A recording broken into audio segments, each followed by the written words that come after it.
नमस्कार। आप सुन रहे हैं गोपेश्वर से शशि देवली को और ये खास रिपोर्ट है ऊखीमठ से वरिष्ठ पत्रकार लक्ष्मण नेगी की। आइए साथियों, आज आपको प्रकृति की सुरम्य छांव में मनड़ा माई के दर्शन को ले चलते हैं। मद महेश्वर घाटी के पर्यटक गांव रासी से लगभग 32 किलोमीटर दूर चौखंबा की तलहटी में मंदाकिनी नदी के किनारे व प्रकृति की सुरम्य वादियों में बसा मनड़ा माई तीर्थ के दर्शन करने से इस कलयुग में अखिल कामनाओं व अर्थों की पूर्ति होती है। मनड़ा माई के दरबार में जो व्यक्ति अपने श्रद्धा सुमन अर्पित करता है, उसकी हर मनोकामना पूर्ण होती है। मनड़ा माई को भेड़ पालकों की आराध्य देवी माना जाता था, मगर धीरे धीरे भेड़ पालन व्यवसाय कम होने के कारण वर्तमान समय में रासी गांव के ग्रामीण अपनी आराध्य देवी की पूजा अर्चना करते हैं। बरसात के दिनों में रासी गांव से मनड़ा माई तीर्थ तक 5 दिवसीय 32 किलोमीटर लोकजात यात्रा का आयोजन किया जाता है। इस लोकजात यात्रा में शामिल होने का सौभाग्य भगवती मनड़ा माई की इच्छा के अनुसार ही प्राप्त होता है। भगवती मनड़ा की यात्रा आस्था व रोमांच से भरी है। कालीमठ घाटी के चौमासी गांव तथा केदारनाथ धाम से भी मनड़ा धाम तक पहुंचा जा सकता है। भगवती मनड़ा माई की महिमा का वर्णन महाकवि कालिदास ने भी गहनता से किया है। वेद पुराणों में वर्णित है कि सतयुग में देवताओं व दैत्यों में घमासान युद्ध हुआ था। कई दैत्य देवताओं के वरदान के कारण अन्य देवताओं पर हावी होते गए। कई दिनों तक चले युद्ध के बाद भी देवता दैत्यों का वध नहीं कर सके। महिषासुर दैत्य को भी भगवान शंकर के द्वारा वरदान दिया गया था कि यदि युद्ध के समय तो हिमालय पर्वत का स्पर्श करेगा तो विश्व में अमर हो जाएगा। देवताओं व दैत्यों के संग्राम में जब अधिकांश दैत्यों का वध हो चुका था, तो महिषासुर दैत्य देवताओं के डर से सिद्ध पीठ काली शिला से होते हुए हिमालय की ओर अग्रसर होते देख भगवती काली आश्चर्यचकित हो गई। भगवती काली ने मन ही मन सोचा कि यदि महिषासुर दैत्य के द्वारा हिमालय को स्पर्श किया गया तो वह हमेशा के लिए अमर हो जाएगा। इसलिए देवताओं के कल्याण के लिए भगवती काली ने महिषासुर दैत्य का पीछा किया। महिषासुर दैत्य इतना बलशाली था कि वह भगवती काली से कई कोस दूर हिमालय की ओर अग्रसर होता गया। भगवती काली महिषासुर दैत्य का पीछा करने में असमर्थ रही। भगवती काली महिषासुर दैत्य का पीछा करती रही, मगर थकने के कारण महिषासुर दैत्य हिमालय की ओर बढ़ता ही जा रहा था। महिषासुर दैत्य जब मनड़ा के बुग्यालों में पहुंचा तो वहां से हिमालय कुछ ही दूरी पर था। इसलिए भगवती काली ने अपनी योग माया से मनड़ा के बुग्यालों के भूभाग को दलदल में तब्दील कर दिया तथा महिषासुर दैत्य हिमालय की ओर अग्रसर होने के बजाय दलदल में धंसता गया। भगवती काली के मनड़ा के बुग्यालों में पहुंचने पर भगवती काली ने महिषासुर दैत्य का वध किया तथा विश्व कल्याण व क्षेत्र की खुशहाली के लिए मनड़ा के बुग्यालों में तपस्या रत हो गई।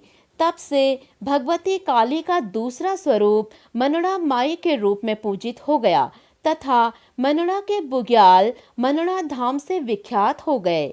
लोक मान्यताओं के अनुसार भगवती मनड़ा माई सतयुग से इस तीर्थ में जगत कल्याण के लिए तपस्यारत है। आज से लगभग 300 वर्ष पूर्व भेड़ पालक 6 माह प्रवास के लिए सन्यारा, पटनी शिला, समुद्र व मनड़ा के बुग्यालों में जाते थे, तो भेड़ पालकों द्वारा भगवती मनड़ा माई की पूजा अर्चना की जाती थी। धीरे धीरे मनड़ा माई भेड़ पालकों की आराध्य देवी बन गई। भेड़ पालकों की जब भी वापसी होती तो वे भगवती मनड़ा माई के निशानों को साथ लाते तथा बुग्यालों में पुनः जाने पर भगवती मनड़ा माई के निशान भी आराध्या देवी के रूप में पूजित रहते।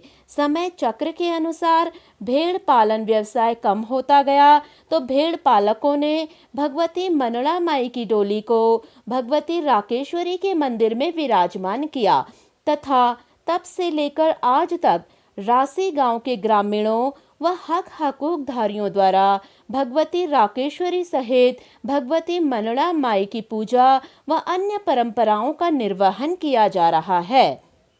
स्थानीय मान्यताओं के अनुसार आज भी सावन मास में रासी गांव से 5 दिवसीय मनड़ा माई लोकजात यात्रा का आयोजन किया जाता है तथा भगवती मनड़ा माई की डोली राकेश्वरी मंदिर रासी से परंपरा अनुसार धाम के लिए रवाना होती है तथा डोली के धाम से रासी गांव पहुंचने पर मनड़ा माई लोक जात का समापन होता है। इस लोक जात में वही भक्त शामिल हो पाता है जिस पर भगवती मनड़ा माई की असीम कृपा हो। मान्यताओं के अनुसार मनड़ा धाम में मंदिर के पृष्ठ भाग में महिषासुर दैत्य की विशाल शिला है तथा मनड़ा माई की पूजा से पहले महिषासुर दैत्य की पाषाण शिला की पूजा की परंपरा है। महिषासुर दैत्य की पाषाण शिला की पूजा के बाद पाषाण शिला को घास से ढकने के बाद मनड़ा माई की पूजा का विधान है। मध्य महेश्वर घाटी के रासी गांव से सनियारा, पटुड़ी, थौली, तूफान, शीला, समुद्र, कुलवाड़ी, सुरम्य, मखमुखमली, बुग्यालों के रास्ते मनड़ा धाम पहुंचा जा सकता है। सनियारा से मनड़ा माई धाम के भूभाग को प्रकृति से नव नवेली दुल्हन की तरह सजाया व संवारा है। वर्षा व शरद ऋतु में सैकड़ों प्रजाति के रंग बिरंगे पुष्प व दुर्लभ जड़ी बूटियां हर किसी को आकर्षित करती है। मनड़ा माई के धाम तक का पैदल मार्ग सुरम्य मखमली बुग्यालों से भरपूर होने के साथ साथ प्राकृतिक सौंदर्य व आध्यात्मिकता से भी जुड़ा हुआ है। सनियारा से लेकर मनड़ा माई धाम तक फैले भूभाग की नैसर्गिक छटा अद्वितीय है। जो प्रकृति का रसिक यहाँ घड़ी भर के लिए भी पहुँचता है वह जीवन के दुख दर्दों को भूलकर यहाँ के प्राकृतिक सुंदरता का कायल हो जाता है। चंद्रमा अस्त व सूर्योदय विहंगम दृश्य इस भूभाग से एक साथ देखा जा सकता है। मनड़ा माई धाम के चारों तरफ हरी भरी वादियां, मखमली चरागाह, झरने, मंदानी नदी की कल कल ध्वनि निर्भीक उछल कूद करते जीव जंतु प्रकृति प्रेमियों के लिए आनंद व रोमांच का विषय बन जाते हैं। सनियारा से मनड़ा माई धाम के बुग्यालों में वर्षा व शरद ऋतु में जय विजय, कुखड़ी, माखुड़ी, कुषण, किरमूला, आतिश, कुटगी, हत्ताजड़ी, जटामासी, ब्रह्म कमल, फल पंजाब, बारुण हल्दी, बाल सिद्धि, इंद्रायणी, रातों की रानी, कचूर, कचरी, दौलू, आर्चा, शतावरी सहित अनेक प्रजाति की जड़ी बूटियों से सुसज्जित है। लोक मान्यता है कि अमावस्या को रात्रि के समय ये जड़ी बूटियां बिजली की तरह स्वयं ही प्रकाशमान हो जाती हैं। मनड़ा माई धाम के तीर्थ पुजारी भगवती प्रसाद भट्ट जी बताते हैं कि भगवती मनड़ा माई की तीर्थ महिमा व उस तीर्थ के प्राकृतिक सौंदर्य की महिमा का गुणगान जितना भी किया जाए वह बहुत कम है। उन्होंने कहा कि भगवती मनड़ा माई इस कलिकाल में प्रत्यक्ष फल देने वाली है। केदारनाथ धाम के तीर्थ पुरोहित माधव कर्नाटकी, प्रकृति प्रेमी रविंद्र रावत, लखपत राणा, मनोज पटवाल, देवानंद गैरोला, के बिस्ट बताते हैं कि जब तक भगवती मनड़ा माई की असीम कृपा न हो तब तक मनड़ा माई धाम पहुंचना आसान नहीं है। उनका कहना है कि मनड़ा माई धाम की यात्रा अदम्य साहस व भगवत कृपा से ही की जा सकती है। सच्चे मन से जो भी इस यात्रा में शामिल होते हैं उन्हें मन वांछित फल की प्राप्ति होती है। अब आप सुनेंगे पूर्व विधायक श्रीमती आशा नौटियाल जी के शब्दों में मनड़ा माई का सूक्ष्म विधान।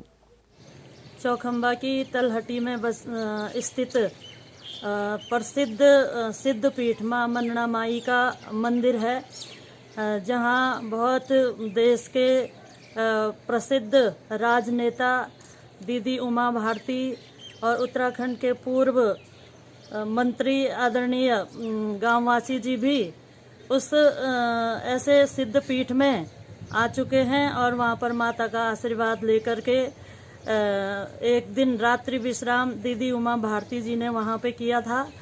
और उस सिद्ध पीठ की वहाँ पर रहकर उनको लगा कि वास्तव में ये जो माता मनना देवी का मंदिर है वास्तव में एक शक्ति का स्थान है। और स्थानीय लोगों की भी समय समय पर वहाँ पर यात्रा होती है, लोग आते जाते रहते हैं। और एक गांव हमारे यहाँ रांसी है जहाँ राकेश्वरी माता का मंदिर है। राकेश्वरी माता के मंदिर से और रांसी गांव से भी अगस्त के महीने में यात्रा जाती है और 3-4 दिन में यात्रा मनना माई तक पहुंचती है और लोग वहां से माता मनना देवी से आशीर्वाद लेकर के आते हैं। इसी परिप्रेक्ष्य में आगे सुनिए आचार्य कृष्णानंद नौटियाल जी की मधुर वाणी में माई मनना की गाथा। ओम श्रीमद् मनना देव्ये नमः। सर्वेभ्यो नमो नमः। भगवान श्री केदारनाथ जी और भगवान द्वितीय केदार मध्य महेश्वर के मध्य में स्थित है दिव्य धाम मनना। हिमालय की पुनीत उपत्यका में स्थित यह मनना धाम माँ पार्वती, मैणा माई और राजा हिमवान के लिए समर्पित है। कहा जाता है कि सतयुग में माँ पार्वती ने भगवान शंकर को प्राप्त करने के लिए अखंड व्रत धारण करके तपस्या शुरू की, परंतु माँ मैणावती और स्वयं महाराज हिमवान भी भगवान शंकर से पार्वती का विवाह करने के लिए प्रसन्न नहीं थे, राजी नहीं थे। परंतु विधि की विडंबना यही थी, अखिल ब्रह्मांड साम्राज्ञी गौरा जी का विवाह परमपिता परमेश्वर के साथ ही होना था। अतएव सप्त ऋषियों ने वहाँ पर जाकर के माँ मैणा जी और हिमवान राजा से मनौती की। मनौती यानी मनना। और जिस स्थान पर महाराजा हिमवान और माँ मैणा देवी की मनौती ऋषियों के द्वारा की गई, उस स्थान का नाम आज भी मनना के नाम से जाना जाता है। बाद में माँ भगवती, अखिल ब्रह्मांड साम्राज्ञी पार्वती जी और परमपिता परमेश्वर का पाणिग्रहण संस्कार संपन्न हुआ और सप्त ऋषियों की मनोकामना पूर्ण हुई, संपूर्ण लोक का कल्याण हुआ। लेकिन आज भी वो अलौकिक धाम चारों ओर से दिव्य औषधियों और पुष्पों से हरा भरा आज भी दुनिया के मन को मोह लेता है। भगवती मनना माई के एक बार जो दर्शन कर लेता है वह कृतकृत्य हो जाता है, उसके सारे पाप कट जाते हैं और वो साक्षात शिवलोक की प्राप्ति करता है। हरिओम। श्रीमद् मनना देवी नमः। आप सुन रहे थे शशि देवली को लक्ष्मण सिंह नेगी जी की इस अप्रतिम रिपोर्ट के साथ। धन्यवाद।